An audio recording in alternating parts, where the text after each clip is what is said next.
bouquet garter toss, I am actually completely okay with getting rid of. Can we actually please get rid of it? I don't I mind want getting to rid of it know. either. I remember actually talking about this with my husband and going through the guest list, and I'm like, I have like 4 single girls. I'm not bringing them out into the middle of the dance floor. And Here's a no, spotlight. Let's play some music for you.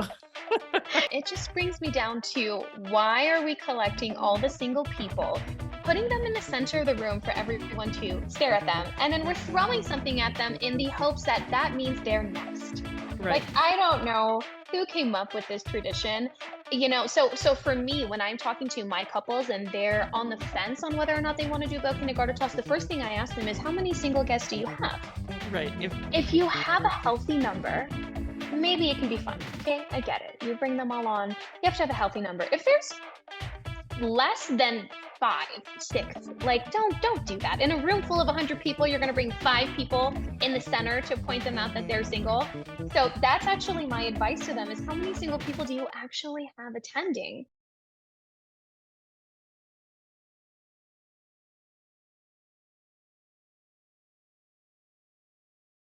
All right. So on today's show, we have Jenny, and I'm actually going to let her introduce herself. Tell us a little bit about yourself, Jenny. Yeah, hi everyone. My name is Jenny Shahood. I am a Las Vegas wedding planner. Originally started in Arizona and then moved out here to Vegas in 2018. Before weddings, I actually did pageants. I did the Miss Arab USA pageant as well as local festivals in Arizona. I didn't do weddings before 2018. So, as cliche as it is, I am the bride turned wedding planner. So, after planning my wedding, I started going into, I actually completely changed my niche into weddings. So that's how it all got started, was being a bride. So you planned pageants or you participated in? Okay, both. Okay. Haven't Okay. talked I about my didn't. participation in Yeah. a long time. So you planned pageants. Yes, yes. So I would actually Oh, be the coordinator. I've been their choreographer. I've been their judge. I've been in the committee as far as picking the girls ahead of time and organizing. So I was a little bit of everything. oh, that is so cool. See, this is what I love about doing this because I learn something all the time. So, Yeah. so tell us about your wedding experience since you are a bride turned wedding planner. I know that Mhm. you've done, it looks like hundreds of weddings. So tell us a little bit more about that. Yeah, I think we're actually, after 2022, we had reached over 100 weddings here, specifically in Las Vegas, which is exciting. But, when you move markets, you're almost starting all over again. Yep. It's like starting a brand new business. So for the first few years that I was here, I hustled. I wanted portfolios in every hotel, every casino, every location. I wanted the name to be known because I felt like, oh my God, the last 7 years of what I've been doing is just, it's disappeared. It's gone. It's Right. as if it didn't even exist. So for the past few years, that's really what I've been doing, is just making connections, networking, getting in, to as many venues as I could. And now officially being our 5th year here, which is super exciting. Portfolios where we'd like to be. We've worked at many or almost all of the major locations here in Las Vegas, and Yeah. more to come. You never stop learning, you never stop experiencing. So That's true. Do you have a specialty in the kind of weddings that you typically attract that you love to do? Tell me about that. yeah, absolutely.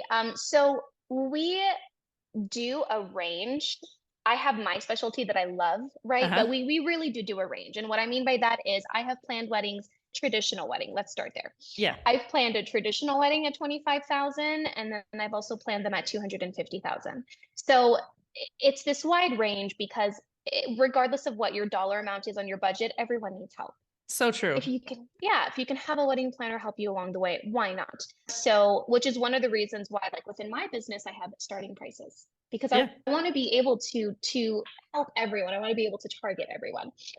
If I had to say my specialty, my niche, it would be the pretty of the Okay. wedding. So I love the details. I love the fact that the font on the table numbers matches the seating chart, that matches the menu card, that matches the escort card names. I love when the colors are flowing together perfectly. I love when things are just really timeless and elegant. So the pretty for me Yeah. is my niche. But I by no means can tell my couples how to spend their money. I can only guide and advise. So, I but love if I had it. to pick, I would definitely focus on the pretty. And then aside from pretty, entertainment is actually really important to me because I feel like that targets both audiences. Because you have Yeah, people that love the pretty, right. and then you have people that, when they think about a friend's wedding, they're going to go, "Oh my God, that dinner entertainment, those dance performances were so cool. I would love to do that at my wedding as well." Or how awesome was that live painter? So any type of entertainment I think is really Like important that as well. little special guest experience almost. Yeah, yeah. I think guest experience is the number one thing that your guests take back. Hmm. And then for the couple, that's also extremely important as well. But I'm targeting more my ladies over here, right? We like the pretty. Yeah. So if I walk in, and I'll give you an example. So I walked into one of my friends' weddings back in, I don't even remember, 2018 or 2019. And the first thing I thought of was stunning, gorgeous. Wow, the details, the colors, the floral, the design. Like that's the first thing I noticed. Yeah. But again, just speaking on my own experience, pretty is really important. Well, I think that's what a lot of people think about when they think of weddings in general, right? They think of a very pretty, beautiful experience. So you're Mm, probably doing a really great you're in your right spot, I think. So I think so. I think so. let's actually talk about, you brought up the word traditional. Like let's go down a definition path basically. So in your opinion, what is a traditional wedding? I mean, is that even what you would call something? I made up that word, maybe. I don't know. knows? Maybe we all did. Maybe the wedding industry made up the word Yeah. traditional wedding. But in my personal opinion, a traditional wedding is the same thing that we've been doing for the last 50 plus years, for Uh-huh. example, right?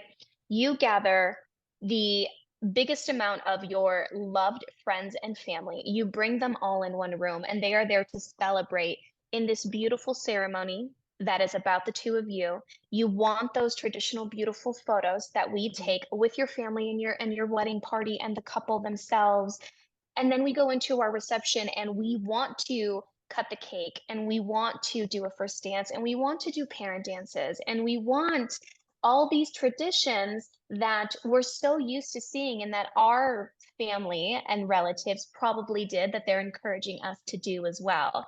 It's so funny. I have a bride right now that her mom is actually my main point of contact and planning, Yeah. because to the bride, she just wants to have a pretty wedding. Right. But the traditions are so important to her mom. So, and one of the things she brought up is how important the cake was. And I don't think that's something couples these days think about. Not as much. Definitely not. Yeah. I don't think so. But to her, the cake is so important and it's so high up on her priority list because she's a traditional person and Yeah. she wants to throw a traditional wedding for her daughter. So for me, it's going through the steps of getting ready in the morning with your bridal party, taking those photos, having the ceremony, your cocktail hour, and your traditional reception of first dance, parent dances, cake cutting, bouquet garter toss. I am actually completely okay with getting rid of. Can we actually please get rid of it? I don't I mind want getting to rid of it know either, but who came up with the idea of let's single out all the single people in this room and throw something at them. I don't know. That is one thing though. Let's talk about. I think that's actually an interesting little segue into like some of the things we're going to talk about are probably like American traditional weddings. Like, would they be, like bouquet tosses, cutting the cake? Are those things that we're considering traditional in the United States, or do you have any insight into that? Yeah, absolutely. So being Lebanese myself, I do a lot of the Middle Eastern community weddings here in Vegas. I Okay. should I should add that as a niche. But like for us, for example, in the Middle East, the cake cutting is a huge deal. Really? Imagine this. Nothing smaller than a six-tier cake. We're talking six, seven, eight-tier cakes, ginormous. Okay. Okay. Okay. They are a decor piece all on its own. They're absolutely stunning. Fireworks going off in the background while you're cutting your cake, sparklers. And we're not using a cake cutter, we're using a sword to cut Oh, things. okay. Okay. Yes. So it is this beautiful, grand, big ordeal all on its own. Where actually in America, it's not that big of a deal. I mean, it's cute, Yeah, but yeah. It's like a little photo op. Quickie. Exactly. We don't put that much focus on it when in the Middle East, it's huge. It's actually one of the Really? entertainment piece. Absolutely. Let's put it this way. It is so big that I am Lebanese American that got married in America, and I paid to have fireworks go off during my cake cutting. And my venue had to roll the cake outside onto the patio because I had to have fireworks, because how could I be Lebanese and get married in America and not have fireworks while I cut the cake? Okay, How, okay. how could I I'm do actually that? super surprised about that because honestly, well, comparatively, the cake cutting thing is kind of a big deal. Well, I feel like it's kind of going out. It's like a traditional element or an American wedding that's kind of going away a little bit. Or the couples are kind of like, oh, I kind of want it. Like, I don't want to not have it. So let's just do a quickie. Or I'll like, as a photographer, you might sneak away and do it with just a couple. Mhm. It'll be private cake cutting or something like that. So that's super Yes. interesting. I had no idea. That's so cool. Yeah. Let's talk about the bouquet toss and garter toss and honestly, even certain areas, certain regions that I've been to, there's other things in the United States. Like I'm from the Midwest. We Mhm. definitely do things traditionally a little bit different. Mhm. So yeah, I guess you're not a fan of the bouquet toss. I'm really not. And again, it just brings me down to, why are we collecting all the single people, putting them in the center of the room for everyone to stare at them, and then we're throwing something at them in the hopes that that means they're next. Right. Like, I don't know who came up with this tradition. So for me, when I'm talking to my couples and they're on the fence on whether or not they want to do bouquet and garter toss, the first thing I ask them is, how many single guests do you have? Right. If If you have a healthy number, maybe it can be fun. Okay, I get it. You bring them all on. You have to have a healthy number. If there's less than five, six, like, don't do that. In a room full of 100 people, you're going to bring five people in the center to point them out that they're single. So that's actually my advice to them: is how many single people do you actually have attending, right. right? But many of my couples have actually nixed it completely over the last year. So I would say it's about 50-50 right now Really? between my Yeah. couple. Yeah. Yeah, between my couples doing it, because again, it's just coming, I mean, times change, right? So, and people get Yeah. accustomed. So it's just coming down to, do you want to point out all the single people Mm. at your, I don't know. I didn't do one. And I got married back in 2018. I don't think I did one either. Hmm. Yeah, yeah. I remember actually talking about this with my husband and going through the guest list. And I'm like, I have like four single girls. I'm not bringing them out into the middle of the dance floor. And Here's a no, mm-mm. spotlight. Let's play I some know. music for you. Yeah. And it's the same song, Miss Beyonce. We love her, our queen. It's Yeah. okay. But, I'm okay with nixing the bouquet and the garter toss. Yeah. Yeah, it's interesting. Have you ever heard of the money dance? Absolutely. Yeah. That's Okay. another thing too to talk about, which is funny because even the money dance is done so differently in like different parts of the world. Yeah. So I know like in the Latino culture, for example, they actually go up to you one by one and then they pin it to you. And I there's have seen almost, that actually. Yes. yeah, and there's almost like a little bit of competition of like, if you can fold it into a crown, or if you can, kind of make it look pretty, like spread out into like a fan, really pretty. Like they're like proud of it, which Yeah. is really really cool. So, they do that in the Latino culture, but in the Middle Eastern culture, one, please don't pin anything to me because I'm scared to get poked. But two, they actually throw it on you. So they literally make it rain. I'm convinced that that's where like rappers got the term "make it rain" Yeah, yeah. from Middle Eastern weddings. But they literally throw it up into the air over you while you're dancing. Nigerians actually do that as well. So, and it's still technically money that goes towards the couple, and so I Right. guess you can call it a money dance because we are dancing while they do it. Yeah. But it's just done differently in different parts of the world. Yeah. That's so cool. Well, so we kind of have Mhm, defined the traditional wedding and kind of the mhm, flow, and it really starts with like ceremony into reception, into dancing, all the things, right? mhm. And then obviously everybody has a little bit of a different element of like what they consider traditional or what's part of their culture that they might want to include. So let's talk about kind of some newer words. Like, well, one of the newer words that's come up in the last couple of years called a micro wedding. I have some thoughts on what this is, but I'd love to know what your thoughts are on what it is. Yeah, sure. So micro wedding is definitely new. I think that's something that in my I first time I heard it was from COVID. That's Right. kind of really Hmm. where it started in Right. 2020. So it's new. I'm still even trying to figure out exactly what it I is. think, This is what yeah. a micro wedding in my head is. Okay, so a Uh-huh. micro wedding for me is between 25 and 50 guests, Mm-hmm. right? If I had to, give Mm-hmm. clarification and define it. 25 to 50 guests. You do a traditional ceremony, so you do have a ceremony. And then instead of doing this hall or country club or hotel, maybe because of your guest count, you consider renting a private space in a restaurant, which is really popular for what we do here in Las Vegas because we have a lot of really good restaurants with Yeah. private spaces. 2 to 3 hours long, you have a nice dinner, you're still hosting dinner, you're still hosting drinks for your guests. Maybe a DJ, not really much decor, right? That's not the focus. That's not the Yeah. focus for us. So maybe a DJ, we have some fun. You can still, if you have a DJ, still do a couple of traditions like, first dance, maybe parent dances if you want. But it's really just supposed to be a gathering, a hosted gathering after your traditional ceremony, wherever you decide to do it, outdoors, indoors, whatever you decide.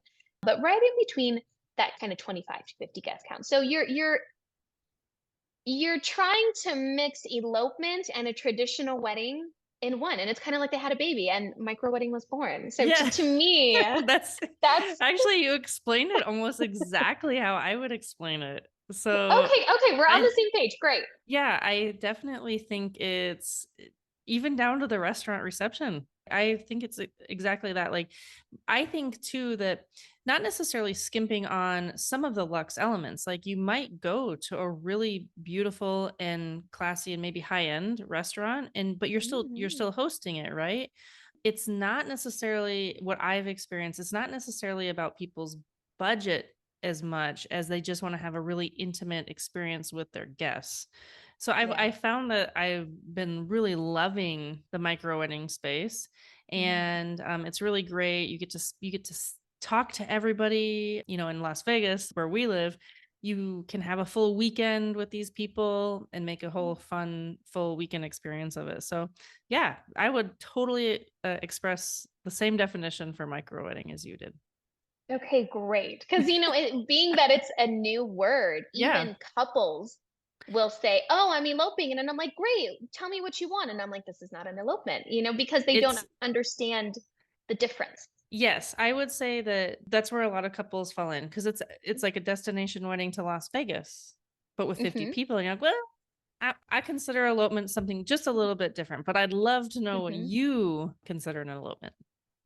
Yeah. So for me, an elopement is exactly what it always has been. It actually hasn't changed for me. So when I think of an elopement, Hmm. it is the couple with maybe a couple of their closest friends or alone. It's really Hmm. not supposed to be anything big. For me, definitely less than 25, but more so like five in my head of Uh-huh. what an elopement is.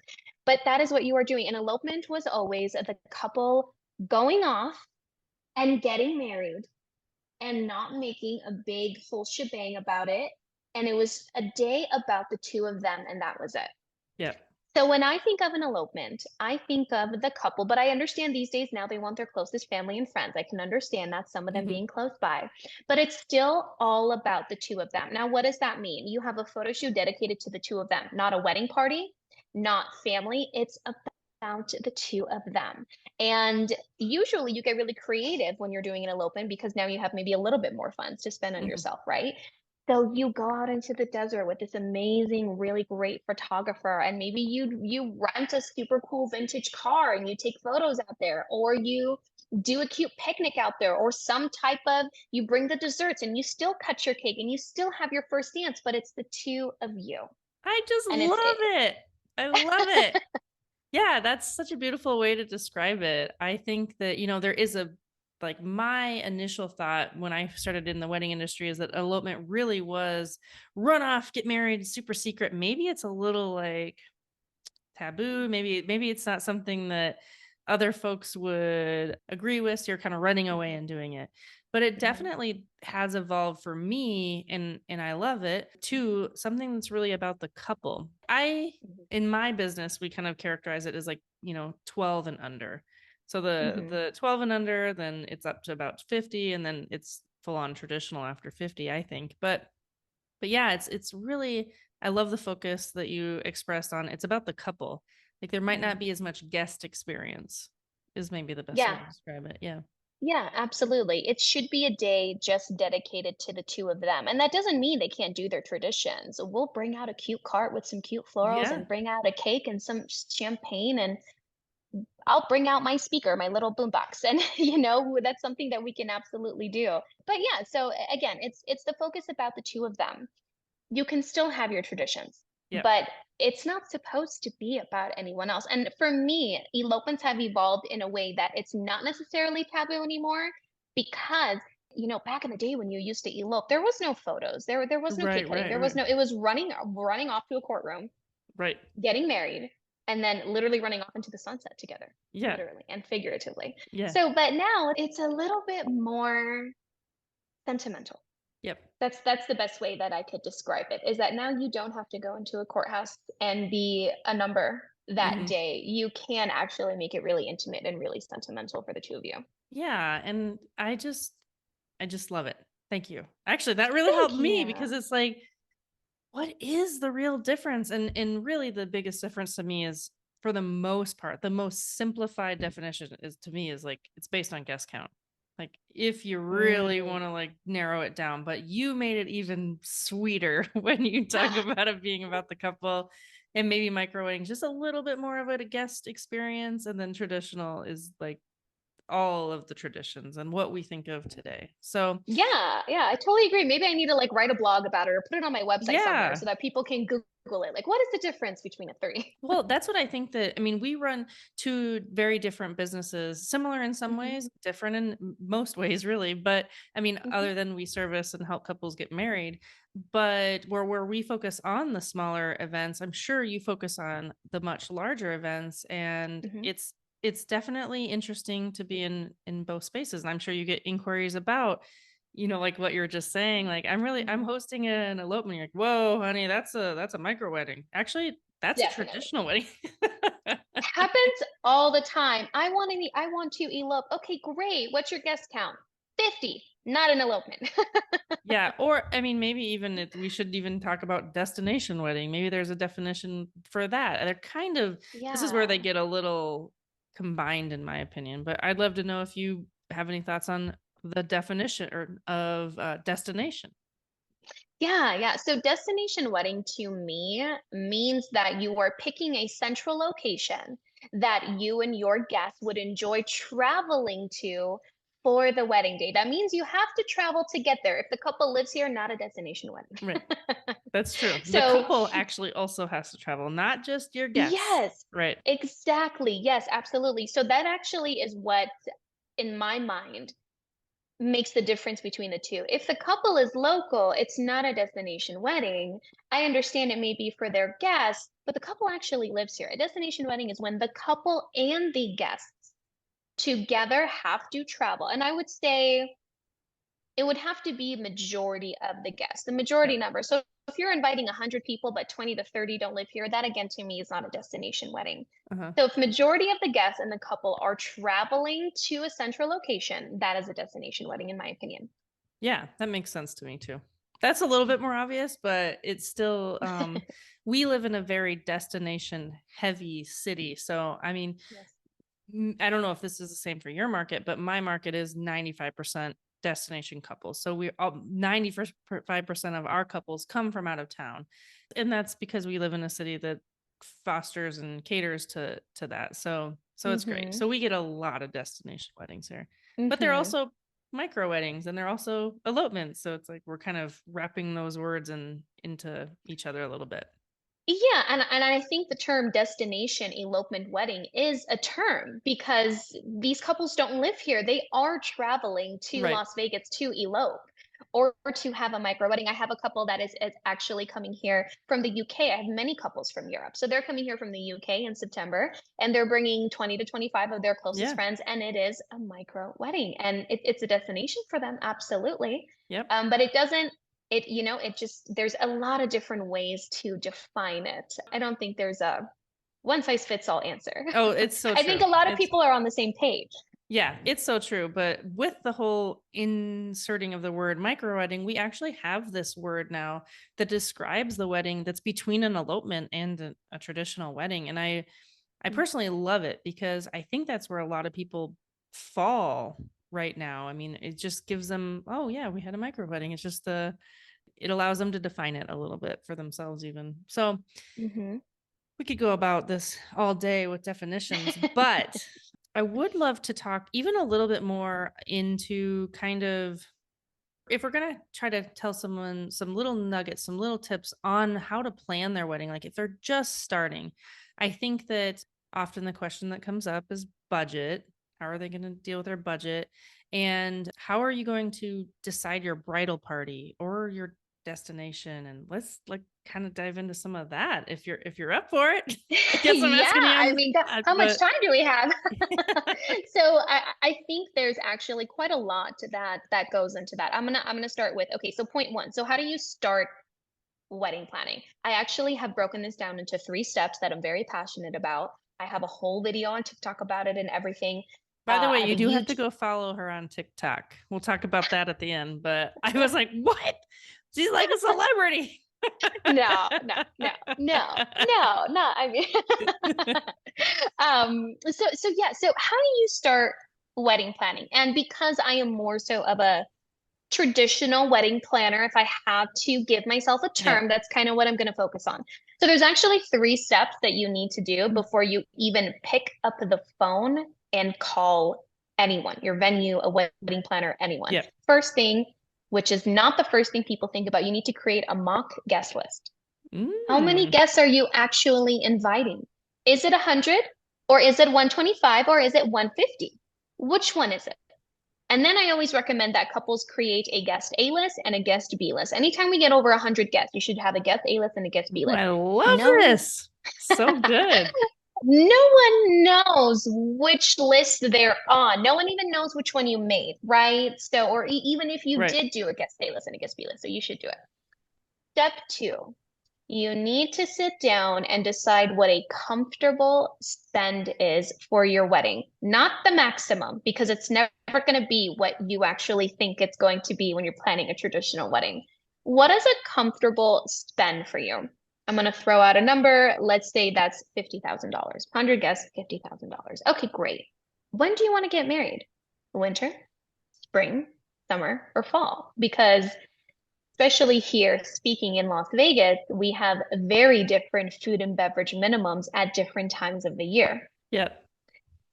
So let's say I'm going to go with peak season. I'm going to go with spring. We want to get married in spring, April, May. Okay, great. Once you have determined those 3 things, then you can actually go and start wedding planning. First person you should hire is your wedding planner. Everyone, before you go to a venue, before you even shop pricing, save the hours you're going to spend, hire a wedding planner. If you're not hiring a wedding planner, then you go to the venues. You should only ask them one question. What is your food and beverage minimum for Saturday in April? And if their food and beverage minimum is more than 50% of your comfortable spend, out of budget, move on, find another venue. Love it. Just check, That's how check, everyone check. should do it. Check, check, check. It starts to, some people are like, oh, I want to start with It's true. photography Mm-hmm. and floral. And it's like, can't do any of that. If you don't have a location and a date, can't do any of that. It's so true. I think that sometimes couples come to us after they've hired some vendors and it's wonderful. I'm glad that you've fallen in love with your special photographer and that's great. But now it kind of puts you at risk of other budget things that you might need to figure out. Like if the venue, it's like Absolutely. you got to have the Happens wedding all the somewhere. time. Happens all the time. It's actually, unfortunately, it has happened more to me in the last year than I would have liked, where, my couples actually go and either fully did book the venue and then hired me after they booked the venue and Right. realized, wow, this is really hard. Let's hire a professional. Or they've at least started the conversation with the venue and felt like that was the right venue. And then I got on board and turns out it was completely the wrong venue for them, whether it was out of budget or whether they just didn't have the type of food that they actually wanted to Right. cater, like just many different reasons. But that really has to be the first thing that you lock in, and wedding venue has to be number one if you're not hiring a wedding planner, because everything else falls into place after that. Yeah, it is really true. I am kind of curious. You did bring up that comfortable spend. Because most of the time people have literally no idea how much Mhm. to spend on their wedding. Is there anything that you can recommend on like, I mean, there's wedding reports and stuff like that, but that's more for the industry, I'd say, and that's an average. Do you Right. have anything that people can look at or suggestions on here's how much a wedding costs at such and such? Where do people Yeah, even get sure. this information? I truly sometimes don't know what to tell people. Yeah, yeah, no, absolutely. So you're asking me to spill my secrets here, honey. Oh, This is I'm why people sorry. hire I'm me. sorry. I'm sorry. No, I'm kidding. I'm kidding. I spill my secrets all over TikTok all the time. Totally fine. So for me, the venue on average is anywhere between 40 and 60% of your total wedding budget. Yeah. So that kind of helps, right? So if you're Right. looking at a venue, let's say you haven't selected a comfortable spend yet, and you're looking at your venue, and your venue is asking for 25,000, you automatically know I should be looking at an overall total of about 50 for a traditional wedding. So That's it should be about great. 50%. Yeah. Yeah. Yeah, that's kind of where you should think about it. So if you have a budget of 25,000, but the venues you're looking into are coming back at 20, that should automatically be a red flag for you that you Right. can't book this venue and stay within your comfortable spend. Right. And that Now, means like you have to either look at other venue options, or if you have that little flexibility, obviously increase your budget. So, yes, yes. So I always tell my couples, if we run into this issue during, when we actually start planning and we realize the vision isn't matching the budget, there's one of three things you can do. You can lower your guest count. That's option number right. one. Always. You always, which is why you should have a guest A and a guest B list from the get-go. Hmm. Option number two, increase your budget, right? Obvious. And then your only last option is to change the vision of the wedding. Right. That's kind of the reality of it. If you have this image, and I blame Pinterest and Instagram for this, Yeah. but Hmm. if you have this image of this wedding that is just beautiful and detailed and really, really upscale, and that wedding might come at a $75,000 wedding budget, but you're working with 30, you either have to increase the budget or change the vision. Right. There's no magic into, we're not magicians. I do not have a magic wand. So, these are not things that we can just make happen for a couple. And unfortunately, it really just comes down to one of those three options. Right. Yeah, there's actually there's a book. I'll have to look it up and put it in the show notes, but there's a book on the roller coaster of like almost financial planning in when you're planning your wedding. And we're going to do a whole episode on financial therapy for wedding planning, basically.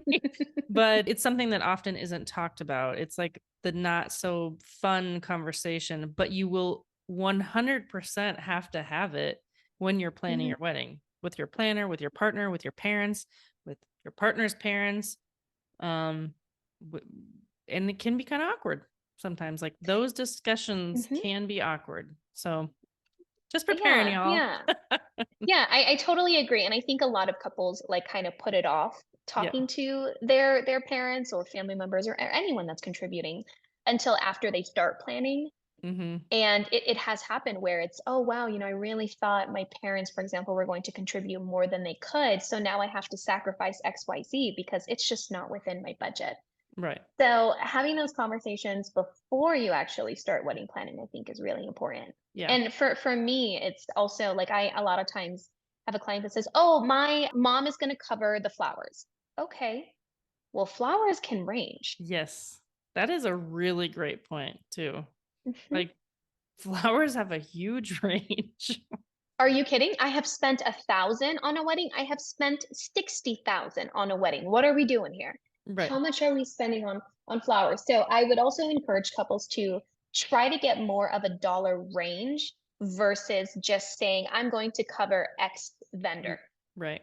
That's a really great point. It's the same thing with all vendors in general. Some photographers are going to be a certain amount and some are going to be a certain amount. It doesn't really work that way. You're totally right to have a specific number. Absolutely. And just like how you mentioned with vendors, especially here in the city, we're in the largest wedding capital in Right. the world. So we have vendors from every single range possible, price Right. points at every single range possible. So what is a comfortable spend for you? What is your Right. maximum budget? Is the photographers that are within your comfortable spend not doing it for you? Is it not what you're looking for? So Right. what's your max spend then, right?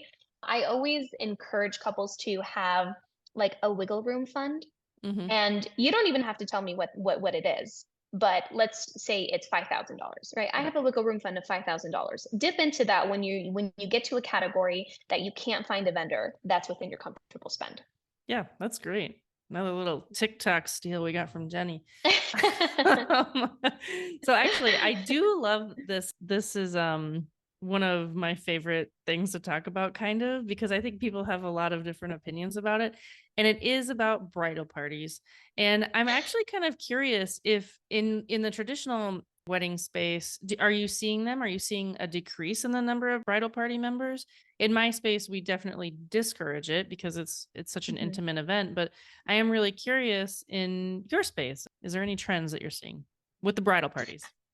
Yeah, I do think they're getting smaller. Hmm. I have noticed that we went, from 8 to 10 on each side, and we're Yep. getting a little bit smaller. Now there maybe is about 4 or 5 on Hmm. each end. So it has gotten smaller, which is great. And, on Why is it bridal, great? because there are no pros to having a wedding party. There are no pros, everyone. Thank you. I'm Okay. sorry. I'm sorry. Like, as a traditional wedding planner, shame on me, slap me on the wrist. We'll No, talk about it's it true later. though. For me, all a wedding party does is increase stress. And I'm specifically talking more for a traditional bride, right? Right. And this is why. Let's break this down. Traditional wedding, you have a bride who's getting hair and makeup done. Of course, Hmm. she offers it to her bridal party, right? Hmm. She has 10 bridesmaids. Where are they getting ready? Where are they getting hair and makeup done? Who's paying for it? Are they paying for it? Are you paying for it? Right. Are you requiring them to get hair and makeup done, or are you leaving it as an option? Are you okay if one decides not to do it and she looks completely different than being fully glammed up like you and the rest of the girls? Does this matter? Do you want to wake up at 6 a.m. and start hair and makeup? Maybe you do, maybe you don't. There's for me, and oh God, I'm so bad, but for me, the smaller your bridal party, the better in every aspect possible. The more you get, the harder it is. It really is, because now you have so many opinions that need to be taken into when it comes to bridal showers and bachelor parties and bachelorette parties, Hmm. and what's the price of the dress or the tux that we're getting, and what is the price of the hair and makeup that we are getting, and maybe I can't afford it. Maybe it's I can't afford it, but they don't do the style that I like. Maybe you're a girl who's really into hair and makeup. The list goes on. I don't even know where to even really cut it off on the more people you have, the just more complicated There's more it gets. personalities. There's more personalities. It Hmm. is.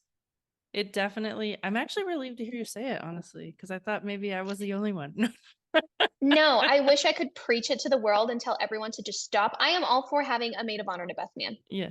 All for it. Absolutely. You should. You have important people to you. You should have them stand next to you on your wedding day. Totally get it. Even two, three. Three's okay. Right. More than that, you're just making it 100% more difficult on yourself. This does not affect your hair and makeup team. It does not affect your planner. It does not Right. affect your photographer. It's These don't really, affect yeah. us. It's you as the couple. Yeah. Well, she said it, Yeah. everyone. She said it. No, I I'm just did. kidding. I did. I did. Don't cancel me, people. I have noticed, though, in general, a downward trend in the number of folks people are having it there as bridal party members, and Mhm. the ones that do have them, they're just, it's a sister, it's a child, or it's really a special person that they want to have up there with them, like Mhm. representing them or being with them as part of that like ceremonial element, because really that's what they're for. And if you have 10 people up there as like your witness, what's the point? I don't know. I just here, let me give you another thing too, that they add cumbersomeness to your timeline because you have to account for them for photos. If there's so many and they want to do all these different things, and like you should just do the Yeah. photos of yourselves. I agree. And again, the list really does goes on. So I think it's very important for couples to realize this truly doesn't affect any of your vendors. my opinion is this opinion because of what it affects for the couple, not Right. me. It doesn't change anything for us Right. professionals. Right. It's just about the comfortability level on the wedding day of the couple should be maximized. It should be a very smooth process day. And just when not to say that you can't have those same people still getting ready with you. There's, you can Or have them at your around wedding. in the Yeah. room. Yeah, yeah. Of course, they're still important to you either way, but I think there's also a stigma that if you're not in someone's wedding party, you're not as close or as important as you may have thought you were. And that to me is just so not the case. Right. But I think that's what the world has turned wedding parties into is how close are you Yeah. to the couple? Because now we're gonna label it because now Yep. you're a groomsman, bridesmaid, or bridesman, or groomswoman, whatever you are. Like it's a label. Yeah. It's a label essentially. That's all it is. Yep. You're so right. You're so right. Thank you. Mhm. You're welcome. And then one question here is actually, if you don't mind, kind of just running back to that guest list, that AB list. I think that's awesome. I often have here in Las Vegas, people come to us for more of the elopements or micro weddings, and they always like say they're going to invite 100 people. And I'm like, whoa, pump the brakes, because people come to Las Vegas. People might surprise you and they actually might come. So you have to be prepared for that. And maybe people go to other destinations as well more, but people are willing to go to your wedding. And so I would not invite them unless you want them to be there. You can pay Yeah, for them, I or you completely can pay for agree. them, you know? Yeah, I don't know if you have yeah. any other tips on who to invite, but like it can get crazy and it can be a huge stressor for couples. Yes, yes, it can. And I think one of the first things that makes it so hard for a couple is because it depends on how involved their parents are in the Yes. planning process. I Hmm. think a lot of it is family members and Right. relatives and your parents wanting to invite XYZ because we were invited to their kid's wedding 5 years ago. And so when it comes to who to invite for your wedding, for me, and that's because it's probably more of my Lebanese side, if anything, coming out Hmm. on this. I think it depends on how much your parents are contributing to the wedding. So, Hmm. for example, like in the Middle Eastern culture, traditionally, back in the day, the man paid for the wedding. Right. Now it's a lot more 50-50 and all that good stuff. Hmm. But who's contributing? So, if my parents are contributing, they're going to get a little bit of a say, in my opinion, of who gets to be invited to the Hmm. wedding because they're technically paying for them, Right. right? But if it's just the couple that's paying for it, then why shouldn't they have a max of how many guests they want to invite? Because Right. they're not necessarily important to them. So let's say, again, we're going to go down to 100 guests. Let's say you give each parent 15. Yeah. You get 15 each side. Pick the 15 closest friends and family, relatives, or who your college buddy, whoever it is that you want to invite. This is the number that you're going to get. I'm not going to get involved so much in who you're inviting, but the number. I You like get that. 15. I like that. Yeah. That helps a little bit, right? And then the couple, for example, would have 70 for themselves to invite. Right. Maybe it's 10 and 10 and 80. Whatever it is, I think you should do it based more on numbers. Now, the couple themselves, right? Whether they're inviting 70 or 80 out of 100, who should they invite? I have in my mind, I have a rule where if I have not spoken to you, spent time with you in the last year, I don't know if I'm comfortable spending $500 on you to attend my wedding. And And did you hear what she said? uh-huh, uh-huh. I $500. said 500. I didn't say 100. I didn't say the price of the plate. I didn't say 200, the price of the plate and the bar. I said 500 because what couples don't realize is that the per person cost is not just food and beverage. Right. That beautiful chair that I'm renting, that I'm bringing in, costs $20. Hmm. So that goes towards their person cost. The charger, the menu card, the custom napkin, the custom linen, the centerpieces, because now I need more centerpieces if we have more tables. This is more money on you. So Right. it's really a collective cost. So for me, when I think of a per person cost, it's not just food and beverage. It's food, beverage, decor, stationery, and florals. It's actually 5 categories that go into a per person cost. I'm not going to include things like photo, video, photo booth, because that's what the couple wants to Right. spend. Right. But those other 5 categories significantly change in cost based on your guest count. Yeah, that's So so if true. I Yeah. haven't spoken or talked to you in a year, $500. I don't know. I can't actually think of anybody. oh no, none of you. 5 people are invited to my wedding. My mom, my dad, my dog, me, and my husband. Yes, exactly. Yeah, so that's what it comes down to for me is if I wouldn't take you out to dinner now and spend $500 on you, would I do it for my wedding? Right, right. It's true.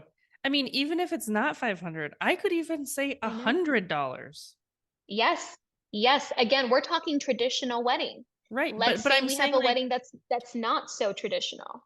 yeah, I mean, $100. Would you take this person, this third cousin that you haven't spoken to in 5 years, would you take them out to dinner and pay $100 for them?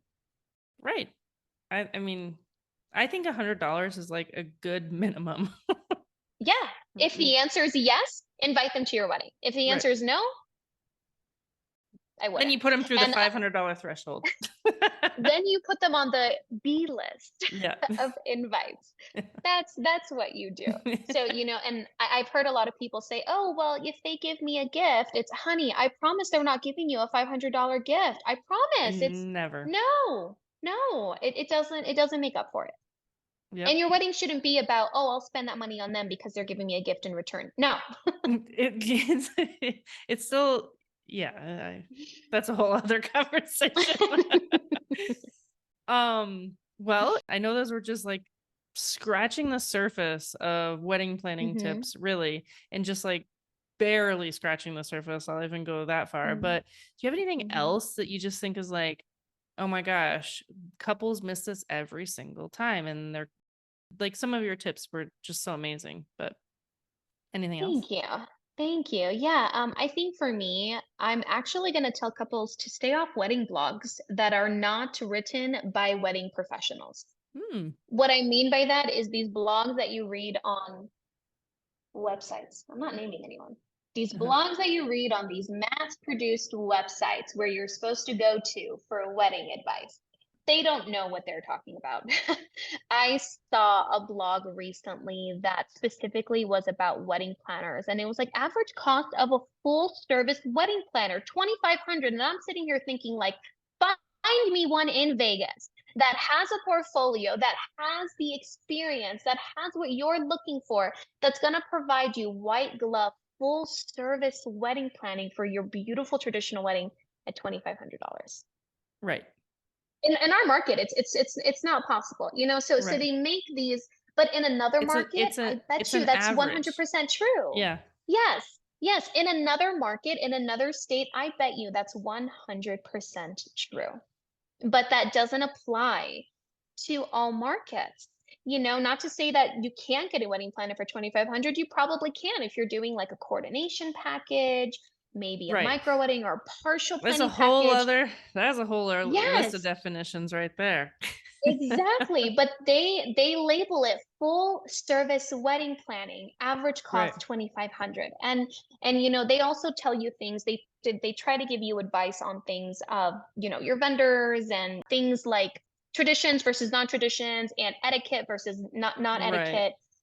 I would just say stay off of those blogs. I really don't think they're helpful. I think the most helpful blogs is, for example, a photographer, a successful photographer in your city that does a blog, or a Right. successful wedding planner in your city that does a blog, Mhm. because they know the market of the wedding where you're getting married. Right. They Go know the read those blogs. venues. They know the locations. They know the traffic patterns. They know the Hmm. weather. It's not just a Yes. blank canvas of someone shooting out generic numbers, really, that are pulled from a national average, really. Absolutely. And another thing, it could be something as simple as when is the perfect time to get married? Oh, between June and September. Not in Not here. Vegas. Yeah. Yeah. Not here. But and on the other side of the country, or even right a dead slap in the middle of it, yeah, that is a good time, but not on the West Coast, Right. not for us, not Arizona, not California, not Nevada. It's not right for us. So those big national websites, I would say avoid those blogs or even any research there and find a planner or a vendor or photographer, whatever it is in your city and read their blogs. Yes, I think that's fantastic advice. And you just filled us with so many great little nuggets. My team makes fun of me because I say the word nuggets, but I'm going to keep saying it. and I like it.